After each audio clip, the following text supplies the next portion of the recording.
The Philippine Chamber of Commerce and Industry Mindanao chapter says the use of gensets for the short time is still bearable, but its use will kill micro and small medium businesses.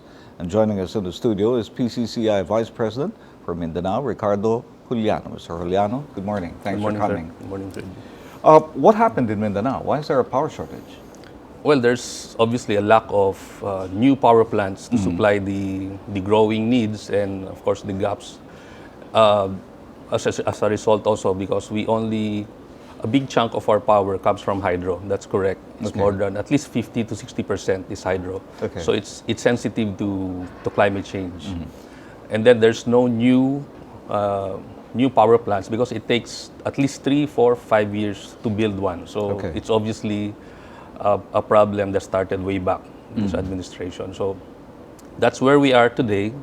No new plants for the past 5 years. So now there's shortage.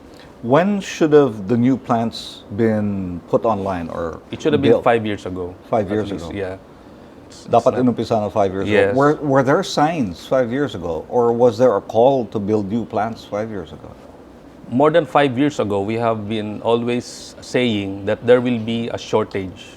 There's going to be a shortage. I think maybe for the past 10 years, our chamber this has always been a part of our Mindanao business resolutions, always on number one, Yeah. to look at the power situation in Mindanao because there will be a shortage without new investments or a new policy environment that would encourage new investments. And I think the number one policy thing that we want to be clear is that 100% of Mindanaoans, including government officials, LGUs, we don't want the hydro plants to be privatized. That's number one. Okay. But the IPIRA said it should be. So there is like it is in limbo. So it's not yet privatized because it shouldn't be, because we don't want it, number one. And because it's not losing, it's not a burden to government. We want it retained, owned by government, so it can generate a blended rate of lower power rates compared to the rest of the country. Because if 50% of your source is cheap, and the rest of the 50 is from normal power plants like bunker and coal, of course it's higher, but the total cost to the consumers, to industries, to businesses would be a lot cheaper, or at least cheaper. So we will have that at least competitive edge for Mindanao where industries can relocate. But we need obviously more the usual investments in power plants because needs are growing. So by that time, probably in 3, 4, 5 years or more, the hydro will be maybe 40% or even 30% already of the total needs because it's not really growing. Right. But again, we want government to make clear that it will not be privatized, and we find a solution to make it government-owned in Mindanao, not necessarily amending the IPIRA if possible. And there's a pending bill in Congress filed last year by our Deputy Speaker for Mindanao, si Congresswoman Climaco of Zamboanga, creating the Mindanao Power Corporation. Yes. That will own these assets in Mindanao, the Mindanao assets of Napocor, in particular the Agus Pulangi Hydro Complex. So we wish that to be fast-tracked on the next Congress. We hope the President will certify that as urgent so that this will be out of the table for the investors because they're thinking that they want to buy it, so they don't want to put up a coal plant because they have to buy it. And there are rules in the IPIRA that also this thing cannot be sold because it's 50% or more of market share and not one person can own it. So even if the law says it should be, but the requirement says it cannot qualify. That's the situation. So, it's in limbo. So, since it's in limbo and we do not want it sold also because if it's privatized, obviously it's going to result in higher power rates with Right. no additional megawatts because you're just transferring Right. ownership, but there's no additional output. So, we want that clear this time because this problem will be with us until the next 3 to 4 years because all these plans, they say it's 2015, but that's the most optimistic we feel optimistic view. What are the realities of capacities today in Mindanao? Right now, we have a shortage of at least 100 megawatts to 300. We need about 1,200 to 1,300 megawatts, and 600 to 7, depending on the climate, is supplied by Agus. Right now, we only have an actual of, I think, in the 900s, Okay. with sometimes 1,000 megawatts, depending on, because some plants need to be repaired. The Agus has no water, so it shuts, Right. and right now, I think they're trying to save on water because of the May 13, so that there's enough water for the plants to run.